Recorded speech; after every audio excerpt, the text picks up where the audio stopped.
Bom, então aqui a 8ª aula de expansão, título do material: Direitos e Cidadania no Brasil, um projeto em construção.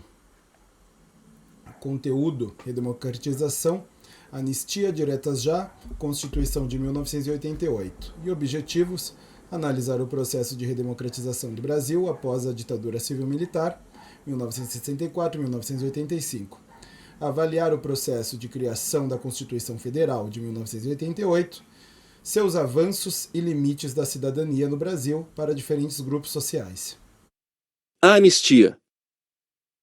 Em 28 de agosto de 1979, foi promulgada, pelo presidente João Batista Figueiredo, a Lei nº 6.683, conhecida como Lei da Anistia. O presidente general Figueiredo anuncia envio do projeto da Lei de Anistia ao Congresso, em 27 de junho de 1979, é concedida anistia a todos quantos, no período compreendido entre 2 de setembro de 1961 e 15 de agosto de 1979, cometeram crimes políticos ou conexo com estes, crimes eleitorais, aos que tiveram seus direitos políticos suspensos e aos servidores da administração direta e indireta, de fundações vinculadas ao poder público, aos servidores dos poderes legislativo e judiciário, aos militares e aos dirigentes e representantes sindicais, punidos com fundamento em atos institucionais e complementares. Primeiro, consideram-se conexos, para efeito deste artigo, os crimes de qualquer natureza relacionados com crimes políticos ou praticados por motivação política. Segundo, excetuam-se dos benefícios da anistia os que foram condenados pela prática de crimes de terrorismo, assalto, sequestro e atentado pessoal. Lei nº 6.683, de 28 de agosto de 1979. A lei foi um passo crucial para a redemocratização do país, permitindo o retorno de exilados políticos. No entanto, também gerou controvérsias, por impedir que responsáveis por crimes graves fossem julgados, mantendo a impunidade para muitas violações de direitos humanos ocorridas durante o regime militar. É importante destacar que, desde o início da década de 1970, já ocorriam movimentos e pressões da sociedade civil pela anistia, entre eles o Movimento Feminino pela Anistia, criado em 1975 pelas mães, mulheres e filhas de presos e desaparecidos.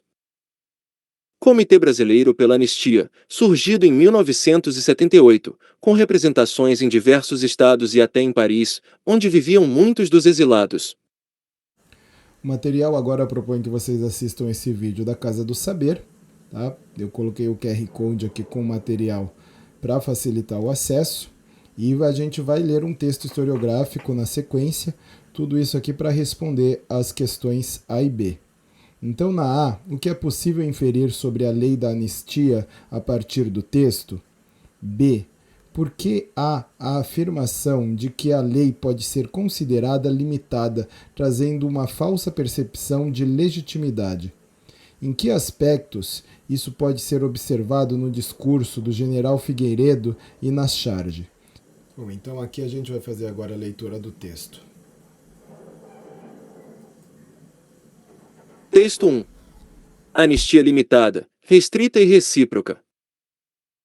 O projeto de lei que o general Figueiredo enviou ao Congresso trazia de volta os exilados, libertava presos e permitia aos clandestinos reassumir sua identidade. Prescrevia, contudo, uma anistia limitada, restrita e recíproca.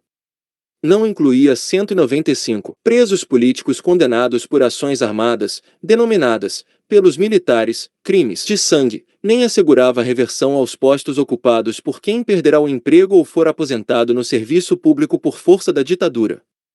Grave, e até hoje sem conserto, era a cláusula de reciprocidade que estendia a concessão de anistia a todos que cometeram crimes políticos ou conexos.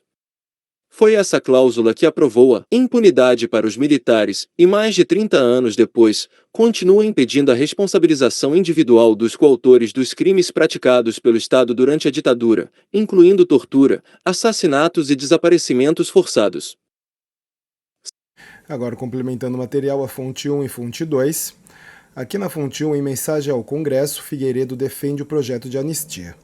Então, essa carta ela diz o seguinte: a anistia é um ato unilateral de poder, mas pressupõe, para cumprir sua destinação política, haja na divergência que não se desfaz, antes se reafirma pela liberdade, o desarmamento dos espíritos pela convicção da indispensabilidade da coexistência democrática. A anistia reabre o campo de ação política, enseja o reencontro, reúne e congrega para a construção do futuro e vem na hora certa. Este, senhores congressistas, o projeto de anistia que, com fundamento no artigo 57, item 6, combinado com o parágrafo 2º do artigo 51 da Constituição Federal, envio à consideração de Vossas Excelências, na convicção de que pratico um ato significativo e profundo, o ato histórico de anistia, com a mesma serena confiança com que, na informalidade da vida cotidiana, estendo a mão a todos os brasileiros. Brasília, 27 de junho de 1979. Então, João Batista Figueiredo, que era ali o presidente ditador na época. E a fonte 2, Charge de Nanini, publicada no jornal O Pasquim em março de 1979. Muito bem, oposição, vocês estão cercados. Saiam de mãos estendidas para a conciliação. Então aí vocês têm os 2 documentos. Vamos dar sequência no material. Então agora a correção. A. O que é possível inferir sobre a lei da anistia a partir do texto? A lei de anistia representou um marco fundamental na transição do Brasil da ditadura militar para a democracia, simbolizando um esforço de reconciliação nacional. Ao permitir o retorno de exilados políticos, a lei pavimentou o caminho para a redemocratização e a abertura política. No entanto, sua abrangência também trouxe à tona profundas controvérsias. B. Por que a afirmação de que a lei pode ser considerada limitada, trazendo uma falsa percepção de legitimidade? Em que aspectos isso pode ser observado no discurso do general Figueiredo e na charge? A lei de anistia, ao conceder perdão a todos os crimes políticos cometidos entre 1961 e 1979, incluindo as graves violações de direitos humanos perpetradas por agentes do Estado, garantiu a impunidade para torturadores e repressores do regime. Esta decisão gerou um sentimento de injustiça entre as vítimas e seus familiares, que continuam a lutar por verdade e reparação. A reflexão sobre a lei de anistia nos leva a questionar os limites entre perdão e justiça, e a importância de um balanço histórico que não apenas promova a reconciliação, mas, também, assegure a responsabilização por crimes contra a humanidade. Agora a gente segue para a leitura do material em foco no conteúdo. Os atos institucionais e a ausência de direitos. Uma das primeiras medidas impostas pelo governo ditatorial foi a determinação da eleição indireta para a presidência da República, por meio do ato institucional Número 1. em 9 de abril de 1964. Com isso, o direito democrático à escolha do representante da nação foi transformado numa decisão formal do Congresso Nacional e, a partir de 1967, do Colégio Eleitoral, ratificando os acordos políticos entre os segmentos das Forças Armadas no controle do poder. Em 1965, O ato institucional número 2 extinguiu os mais de 10 partidos políticos existentes, que deram lugar a um sistema bipartidário composto pela Aliança Renovadora Nacional, Arena, partido do governo, e pelo Movimento Democrático Brasileiro, MDB, representante da oposição. O ato institucional 3 de 1966 Determinou que fossem indiretas para governadores estaduais, sendo as diretas mantidas apenas para prefeitos municipais, exceto os das capitais, que eram nomeados, e para cargos legislativos, senadores, deputados federais, deputados estaduais e vereadores. Assim, os 2 importantes mecanismos de participação política da sociedade, as eleições e os partidos políticos, funcionaram com sérias restrições e foram esvaziados de seu sentido genuíno. Em 1979, quando, no contexto do processo de redemocratização, houve o fim do bipartidarismo, com a relativa permissão para a reorganização e a criação de partidos políticos, e o retorno às eleições diretas para governador. Com isso, a oposição pôde se rearticular conforme suas diferentes ideologias e projetos para o país, vencendo, em novembro de 1982, as eleições em estados como São Paulo, Minas Gerais e Rio de Janeiro. Tais resultados foram decisivos, pois se pôde contar com o apoio e a participação desses governos na campanha pelas eleições diretas para a presidência e a vice-presidência da República. Direta já, mobilização social pelo direito ao voto. Em 1984, a campanha direta já mobilizou milhões de pessoas em comícios realizados em diferentes cidades do país, sendo reconhecida como a maior mobilização popular da história do Brasil. Apesar de não ter conseguido a realização de eleições diretas para a presidência da República, o movimento marcou o ápice do processo de abertura democrática, após décadas de restrições político-eleitorais impostas pelo regime civil-militar entre 1964 e 1985. A campanha das diretas já, iniciada em 1983, mobilizou todo o país. Foram organizados inúmeros comícios e manifestações da sociedade civil e dos governantes. Então, nas imagens aqui da esquerda para a direita, a gente tem o movimento em 1984, aqui ó, 25 de janeiro, movimento político pelas diretas já, né? Então conclamando eleições diretas. Aqui o material ele elenca Leonel Brizola, Mário Covas, Ulisses Guimarães, Tancredo Neves, Franco Montoro e Fernando Henrique Cardoso.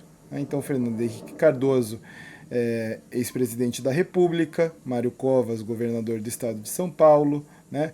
Ulisses Guimarães foi aí o senhor Constituição, né? Então uma das principais lideranças para a criação da Constituição de 1988, né? Leonel Brizola, muito influente, também governador no Rio Grande do Sul.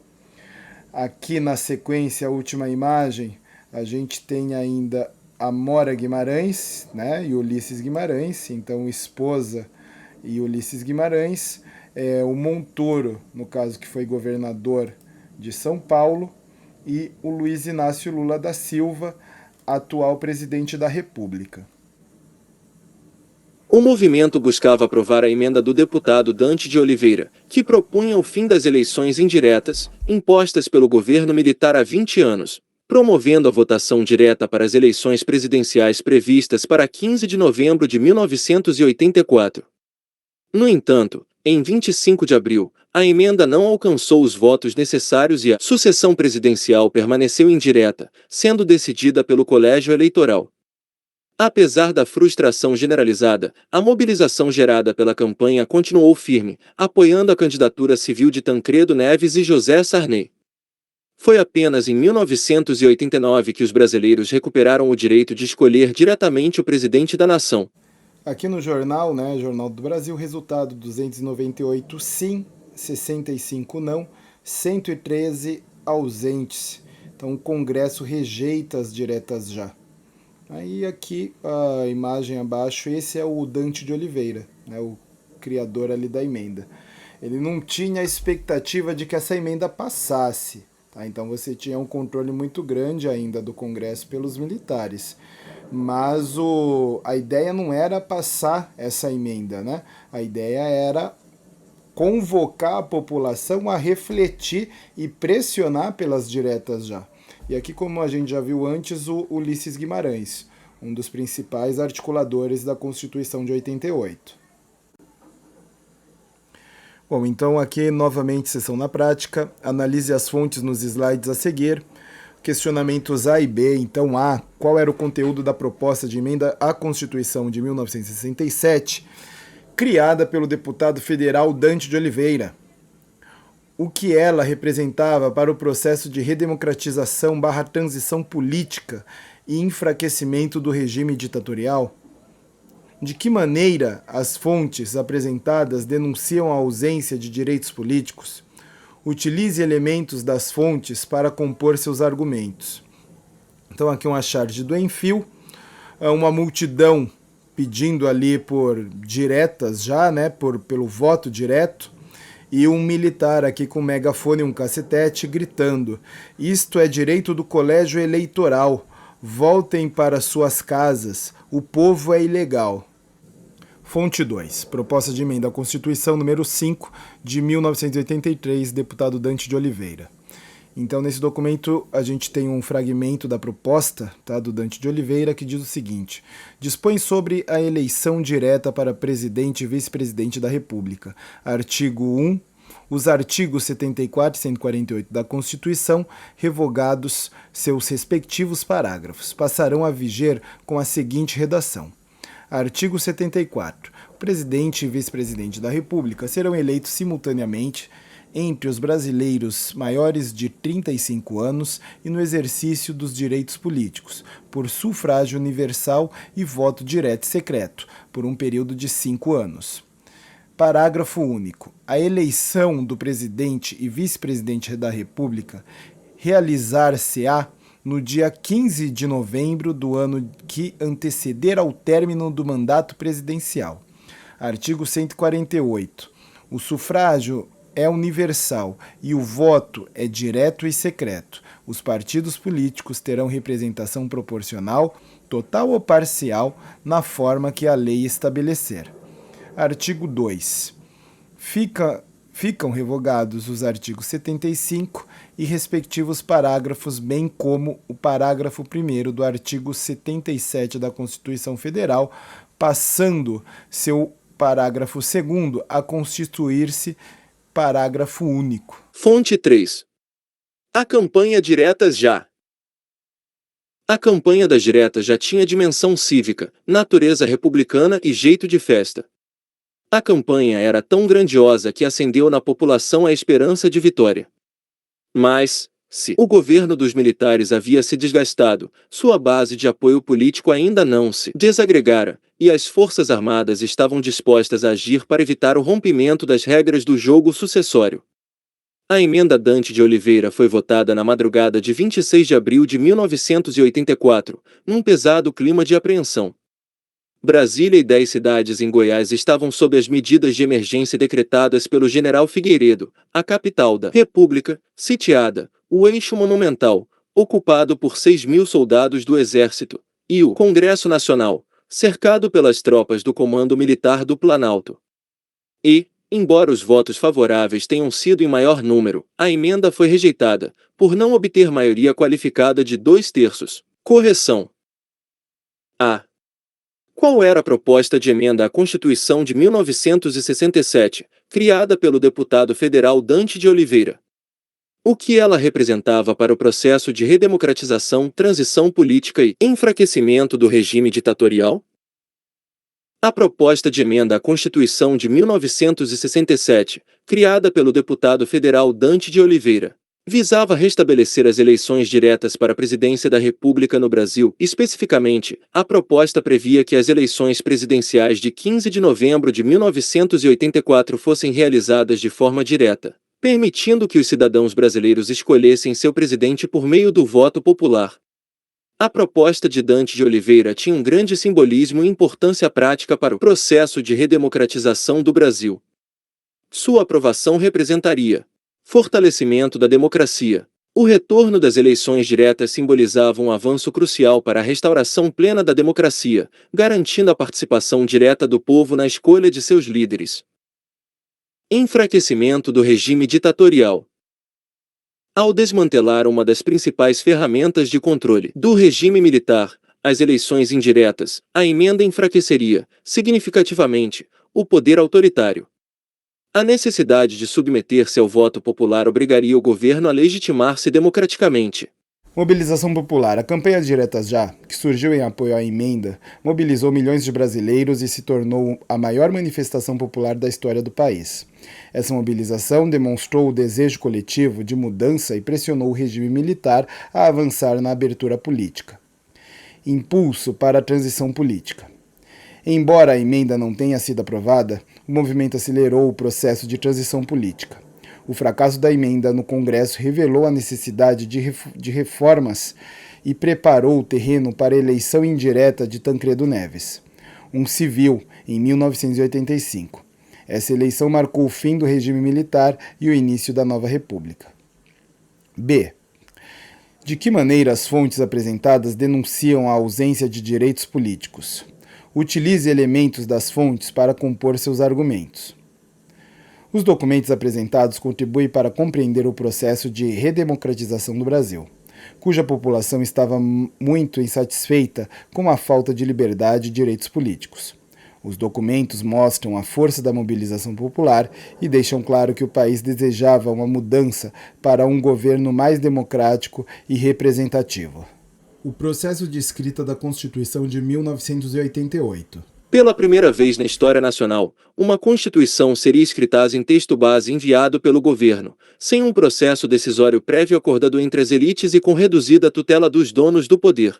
O processo de escrita dividiu-se em um conjunto de mais de 20 comissões e subcomissões temáticas, que passaram a produzir um anteprojeto, para, posteriormente, ser submetido a uma comissão de sistematização e, finalmente, a um plenário unicameral no Congresso.